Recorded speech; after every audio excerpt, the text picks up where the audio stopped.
साथियों, आपके सामने रशिया यूक्रेन की कहानी जो कि चौथे साल में जा रही है, जिसे शांत कराने के लिए ट्रंप ने तमाम दावे किए, अपने इलेक्शंस में किए। यहां तक ही नहीं, अपितु अमेरिका के अलास्का में पुतिन को इनवाइट तक किया कि आप आओ और मानो मैं चाहता हूं कि आप शांति करो। शांति के लिए बकायदा परसुइंग पीस नाम से इन्होंने यूरोपियन लीडर्स को भी बुलाया। साथ में ट्रंप के साथ भी इन्होंने मुलाकात की, पुतिन और ट्रंप की मुलाकात भी हुई। इतना ही नहीं, ट्रंप ने बकायदा जेलेंस्की को भी इनवाइट किया कि मेरी पुतिन से बातचीत हो गई है, आप आइए, उनकी कुछ शर्तें हैं वो मान जाइए। लेकिन ये पहुंचते हैं, शर्तों को शायद नहीं मानते, इसी वजह से सारी दिक्कतें होती हैं। हमने आपके सामने दोनों सेशन किए थे, हमने ट्रंप और पुतिन का मिलना भी आपके सामने सेशन किया था और यह जानकारी भी आपको दी थी कि पुतिन जेलेंस्की से मुलाकात नहीं करेंगे। इसके पीछे हमने कारण में भारत गिनाया था। हमने गिनाया था कि पहले जब मुलाकात इनकी हुई थी, उससे पहले डोभाल साहब का पुतिन जी से मिलना हुआ था और प्रेसिडेंट पुतिन से मुलाकात के बाद में ये जो कैंसिल होना है, इसके लिए एस जयशंकर साहब की यात्रा को ट्रंप मानने लगे थे कि इनकी वजह से ही मामले बिगड़ रहे हैं। यही कारण है कि अमेरिका अब तो पीएम मोदी को वॉर कराने वाले मोदी के रूप में जान रहे हैं कि यही हैं जो रशिया यूक्रेन युद्ध करवाए हुए हैं। अब तक शांति की उम्मीद रखने वाले दुनिया के देश जो हमसे थे, उन्हें लगता है कि भारत युद्ध करवा रहा है। भारत के तेल खरीदने से रूस को पैसा मिलता है और उस पैसे से यूक्रेन के हालात खराब होते हैं।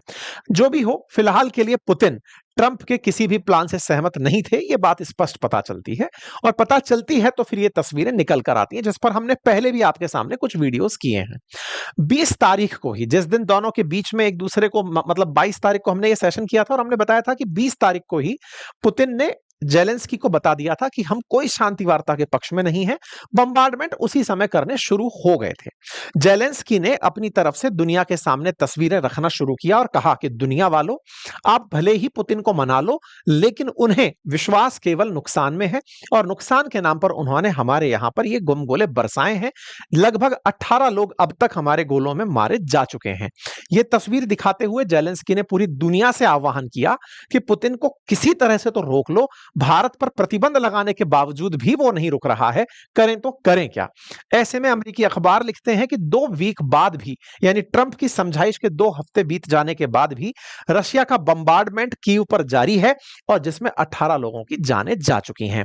रशिया ने पूरी तरह से ना केवल दुनिया को एक तरफ रखते हुए अमेरिका को साफ संदेश दिया कि हमें फर्क नहीं पड़ता, उसी साथ साथ जो यूरोपियन यूनियन और ब्रिटेन मिलकर के यूक्रेन के समर्थन में ट्रंप से मुलाकात कर रहे थे कि हां भाई ट्रंप आप इनको मध्यस्थता के लिए राजी करो, उस यूरोपियन यूनियन और ब्रिटेन के भी जो ऑफिसेज थे यूक्रेन में, उन्हें भी टारगेट कर लिया गया। इस टारगेट के चलते दुनिया भर में एक निंदा बनना शुरू हुई कि यह कैसे संभव है कि यूक्रेन में बैठे ब्रिटिश ऑफिसर्स और यूरोपियन यूनियन के जो ऑफिसर्स और डिप्लोमेट्स हैं, उन्हें रशिया टारगेट कर सकता है। आप पूछेंगे ऐसा क्यों? असल मायने में वियना कन्वेंशन कहता है कि दुनिया के जिन्हीं भी देशों में युद्ध चल रहा होगा, किसी दूसरे देश के डिप्लोमेट को टारगेट नहीं किया जाएगा। दुनिया में शांति बनाए रखने के लिए डिप्लोमेट्स की सुरक्षा अकॉर्डिंग टू वियना कन्वेंशन बहुत ज्यादा मायने रखती है। लेकिन उस मायने में अगर आप ये वीडियो देखें तो आपको यह समझा सकता है कि कैसे शांत क्षेत्र में अचानक भरी कॉलोनी में आकर के रूस की एक मिसाइल गिरती है और यूक्रेन के अंदर लोगों की जान ले लेती है। तबाही के मंजर तस्वीरों में दिखाई देते हैं। हम समस्त भारतीयों में इसके प्रति अब सांत्वनाएं भी खत्म हो गई हैं। उसके पीछे का रीजन है कि जिस यूक्रेन के चलते हमारे देश में न जाने कितने लोग अब बेरोजगारी के दर्द में होंगे, ये चीज हम समस्त भारतीयों को परेशान भी नहीं कर रही है अब कि ठीक है, तुम्हारे साथ तुम्हारे कर्म है, क्योंकि तुमको मनाने के लिए जितने भी प्रयास थे वो भी सब विफल रहे। डिप्लोमेसी, डायलॉग, पीस तुम्हारे लिए केवल शब्द रह गए। हम तुम्हारे साथ हुए इस नुकसान पर सांत्वना जरूर दे सकते हैं, लेकिन तुम्हारे नुकसान के चलते अमेरिका हम पर सैंक्शन लगा दिया, ये तो तुम्हारी ही भड़काने वाली नीति रही होगी, क्योंकि इन्हीं के विदेश मंत्री भारत से कहा करते थे कि आपके हाथ खून से सने हैं। भारत हमेशा कहता रहा कि हम कोई खून खराबा नहीं कर रहे, हम अपने देश के अंदर दुनिया की जो सबसे ज्यादा आबादी रहती है उसे सस्ती ऊर्जा उपलब्ध करा रहे हैं, जो कि हमें रूस से मिल रही है। अगर कहीं और से मिलेगी हम वहां से मिलेंगे। इंडिया ऑलरेडी लगभग 3 से अधिक, मतलब 2 दर्जन से अधिक देशों से तेल आयात करता है, उनमें से रशिया एक है। हालांकि उससे हम युद्ध से पहले बहुत कम तेल आयात करते थे, लेकिन तुम्हारे प्रतिबंधों के चलते वो तेल सस्ता करता चला गया और हमें सस्ता माल खरीदने के लिए अमेरिका ने कहा और हम खरीदते चले गए। अब तुम्हें लगता है कि हमारे खरीदने से उसे पैसे मिले, ये बिल्कुल वैसे ही है जैसे अमेरिका को लगता है कि टैरिफ लगा दो क्योंकि इंडिया माल बेचकर पैसे कमा रहा है, लेकिन वो ये भूल जाता है कि माल वही लोग खरीद रहे हैं, जरूरत माल की उन्हें भी है, लेकिन वो टैरिफ लगाकर हम पर एहसान कर रहे हैं कि तुम्हारा माल खरीदकर हम तुम पर एहसान करते हैं। बिल्कुल वैसे ही रशिया से तेल खरीदकर हम पैसे दे रहे थे, लेकिन इन्हें लगता है कि हम केवल पैसे दे रहे थे, बदले में हम कुछ नहीं ले रहे थे। खैर जो भी है, रशिया ने अपनी तरफ से यूक्रेन पर बढ़िया मिसाइलें दागी, ड्रोन चलाए, 600 से अधिक ड्रोन चलाने की खबरें निकल कर आई। जहां तहां देखा जाए वहां पर मल्टीपल मिसाइल अटैक हुए। आपके दिमाग में प्रश्न आ सकता है कि भाई ऐसा भी क्या हुआ कि 600 से अधिक ड्रोन और 30 बैलिस्टिक मिसाइल और क्रूज मिसाइल रूस ने जेलेंस्की के ऊपर दाग दी। इस तरह के हालात के पीछे का रीजन क्या रहा होगा वो मन में जरूर आएगा, लेकिन हां, यह बात भी आपको निश्चित ही सोचने पर विवश कर देगी कि ऐसी क्या घटना हुई होगी जिसके चलते रूस ने ब्रिटिश काउंसिल और यूरोपियन यूनियन का जो ऑफिस है यूक्रेन के अंदर, जो इन्होंने बनाए हुए हैं अपने प्रतिनिधियों को बिठाने के, उन्हें टारगेट किया। यह प्रश्न निश्चित ही आपके दिमाग में आना चाहिए। खैर फिलहाल के लिए यूक्रेन के विदेश मंत्री ने अपनी तरफ से कहा कि देख लीजिए, पुतिन का कतई विश्वास डिप्लोमेसी, डायलॉग और पीस में नहीं है। ये देखिए किस तरह से उन्होंने ईयू तक के ऑफिस को नुकसान पहुंचा दिया। यहां तक कि अमेरिका के जो प्रतिनिधि अपॉइंटेड हैं यूक्रेन में, वो भी यही बात बोलने लगे। हालात तो ये हो गई कि ईयू के जितने भी बड़े लीडर्स हैं, सबके ट्वीट इस बात पर आने लग गए कि पुतिन हाय हाय के नारे लगने लग गए। उर्सुला वॉन डेन हो, ये तमाम नेता जितने भी हैं, एंटोनियो कोस्टा हैं, है ना, काला काजा कलास हैं, इमानुएल मैक्रोन हैं, या फिर फ्रेडरिक मर्ज हैं, कीर स्टारमर हैं, जितने भी नेता आप जानते हैं यूरोप के बड़े, ईयू के नेता बड़े हों, फ्रांस हो, ब्रिटेन हो, जर्मनी हो, सबने इसकी निंदा करी कि भाई आपने जान ली सो ली, आपने यूरोपियन कमीशन तक का ऑफिस नहीं छोड़ा। सब तरफ से जब पूरी तरह से विरोध आ लिया तो सब निश्चित है कि इस पूरे विरोध में रूस के खिलाफ एक भाव था कि आपने यूरोप को भी डरा दिया। अब तक यूक्रेन तक सीमित थे, आपने यूरोप के, ये बिल्कुल वैसे है, अगर आपको ध्यान हो तो एक बार इजराइल ने सीरिया के अंदर सीरिया के अंदर ईरान की एम्बेसी पर हमला कर दिया था। ईरान की एम्बेसी पर जब हमला हुआ था तो ईरान ने उसे खुद पर हमला कंसीडर किया था और यह कहा था कि हम पर हमला हुआ है, इसलिए ईरान ने फिर अपने देश से इजराइल पर मिसाइल दागी थी। आपको थोड़े दिन पुराना वीडियो अगर हो सकता है मेरे चैनल पर आपको मिल जाएगा, आप देखिएगा, अंकित इंस्पायर इंडिया पर हमने डाल रखा है। अभी भी कुछ वैसा ही हुआ। क्या हुआ कि यूरोपियन कमीशन का ऑफिस यूक्रेन में है, उस ऑफिस पर अगर हमला हुआ है तो टेक्निकली तो ये यूरोपियन कमीशन पर हमला है भाई, यूरोपियन यूनियन पर हमला है। लेकिन यूरोपियन यूनियन के देश इतने डरे हैं रूस से कि वो केवल निंदा कर सकते हैं और निंदा के साथ साथ भविष्य में ऐसे हमले ना हो इसकी प्लानिंग कर सकते हैं।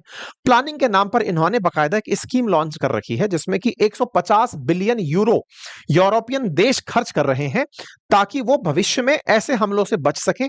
डिफेंस इक्विपमेंट खरीदेंगे, नए हथियार बनाएंगे, यूक्रेन को भी देंगे और खुद भी रखेंगे ताकि रूस से उनको होने वाले नुकसान से रोका जा सके। खैर कोई बात नहीं साहब, जेलेंस्की ने दुनिया भर में ये पूरा डंका पीट दिया कि ऐसा हुआ है ना। इधर की तरफ उर्सुला वॉन डेन निकल कर आती हैं और वो कहती हैं कि हमने जो एनर्जी मतलब सेफ जो स्कीम चलाई है जिसके तहत हम यूक्रेन पर और यूरोपियन देशों पर जो हमले होंगे उसको बचाने के लिए 150 बिलियन यूरो का प्रोजेक्ट है, वो आने वाले समय में हम लोगों को बचाएगा। अब सवाल जब चलते रहे तो बड़ा सवाल इस बात पर आया कि रशिया अचानक क्यों भड़का और भड़का सो भड़का इन लोगों पर क्यों भड़का। मतलब ये बात अगर गहराई से देखी जाए तो ये तो सबको खुली चुनौती है ना, ट्रंप को ही नहीं, नाटो को भी है, यूरोपियन यूनियन को भी है, सबको चुनौती है कि लो मैंने तो गोला मार दिया, अब क्या कर लोगे। अब इसके पीछे की जो कहानी है ना वो आपको जानना बहुत जरूरी है। मैं आपके सामने एक वीडियो रख रहा हूं, आप उसे देखिएगा। ये एक वीडियो है जो रशिया के भीतर का वीडियो है। रूस में एक रिफाइनरी में लगती हुई आप ये आग देख रहे हैं।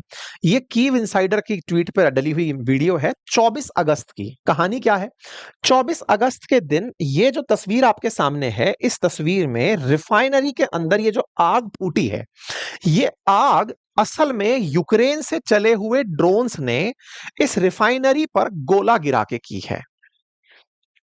कुछ समझ पाए? आप पूछेंगे कि हैं अभी तो आप रशिया का यूक्रेन पर हमला बता रहे थे, अब क्या बता रहे हो? हमने कहा अब बता रहे हैं कि यूक्रेन ने रूस में रिफाइनरी पर हमला किया था 24 तारीख को। और इस हमले को इन्होंने अपनी तरफ से बड़ी उपलब्धि बताया था। ये कहा था कि हमने रशिया की कैश मशीन पर हमला कर दिया है, और तो और हमने ये सारा काम अपने खुद के देश में बने ड्रोन के हमले से किया है। मतलब यूक्रेन के लोग इस बात पर खुश थे कि उन्होंने रूस में रिफाइनरी को टारगेट कर दिया। रिफाइनरी तेल निकाल करके साफ सुथरा करके बेच रही है। रशिया के लिए इस समय कैश मशीन क्या है? तेल की रिफाइनरी। तो बोले हमने रिफाइनरी को टारगेट करके रूस को बड़ा झटका दे दिया। इसकी बहुत खुशियां मनाई गई थी। इसकी खुशियों को इन्होंने खूब पोस्ट कर करके सब जगह दिखाया था, देखो हमने क्या कर दिया है। इससे एक दिन पहले इन्होंने एक कारनामा और कर दिया था, और वो क्या था? कारनामा यह था कि इन्होंने एक पाइपलाइन को टारगेट कर दिया था। पाइपलाइन जिससे कि तेल रूस से निकलकर हंगरी और स्लोवाकिया जाया करता था। यह पाइपलाइन आप ऐसे देख सकते हैं, उस्तलुगा रिफाइनरी से निकल करके गैस, मतलब रिफाइनरी पर हमला हुआ। रिफाइनरी के बाद में ये जो पाइपलाइन है जिसके माध्यम से वाया यूक्रेन होते हुए बुडापेस्ट और इधर की तरफ यहाँ पे स्लोवाकिया के अंदर तेल जाता था, उस पाइपलाइन को रूस में टारगेट कर दिया गया। लगभग यहां पे ड्रुजबा नामक जगह पर हमला कर दिया गया। किसके द्वारा? यूक्रेन के द्वारा। ये यूक्रेन है। यूक्रेन से हमला इस तरफ होता है, पहला हमला इधर, मतलब अभी बाद में 24 तारीख को हमला इधर, और उससे पहले हमला इधर। इस रिफाइनरी से निकला हुआ तेल जा कहां रहा था? इस रास्ते होते हुए, और वो बुडापेस्ट यानी हंगरी जा रहा था। हंगरी को नुकसान पहुंचाया इन्होंने इस वाली जगह पर, ब्रनास्क नामक जगह पर हमला किया।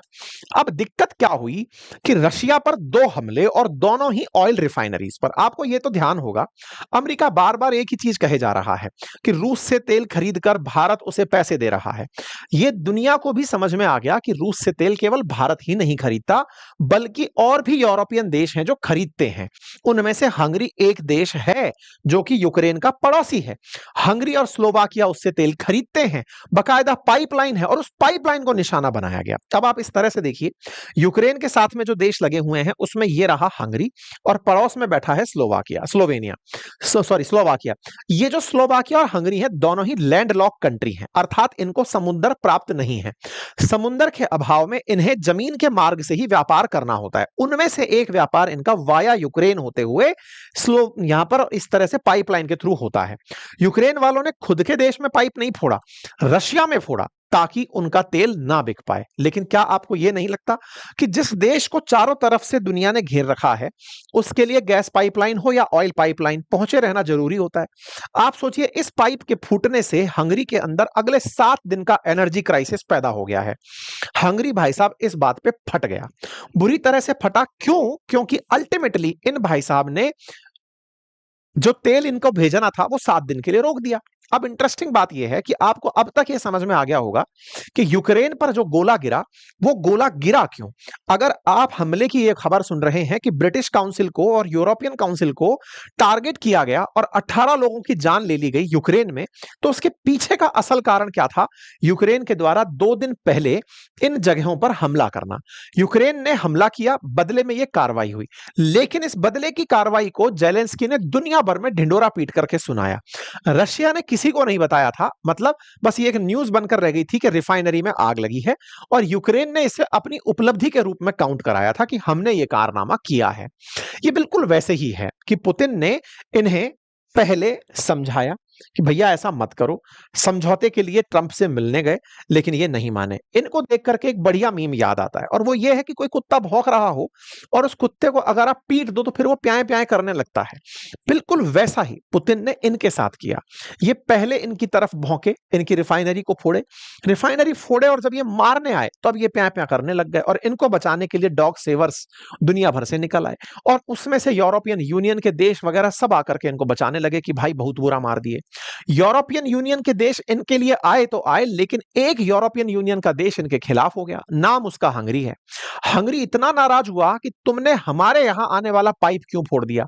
मैं तुम्हारे देश में जो तुम्हारा आर्मी का कमांडर है, मिलिट्री का जो जनरल है, उसको सैंक्शन करता हूं। अब वो हमारे देश में पैर नहीं रख पाएगा। भाई साहब, ये पीटर सेजर्टो करके हैं, मिनिस्टर ऑफ फॉरेन अफेयर्स हैं हंगरी के अंदर। इन्होंने कहा कि यह हंगरी की सॉवरेनिटी पर हमला है। आपने यूक्रेन से निकलकर रूस में गोला चलाया वो आपका से है, लेकिन असल में नुकसान इससे हंगरी का हुआ। 7 दिन तक एनर्जी क्राइसिस हमें हो गया।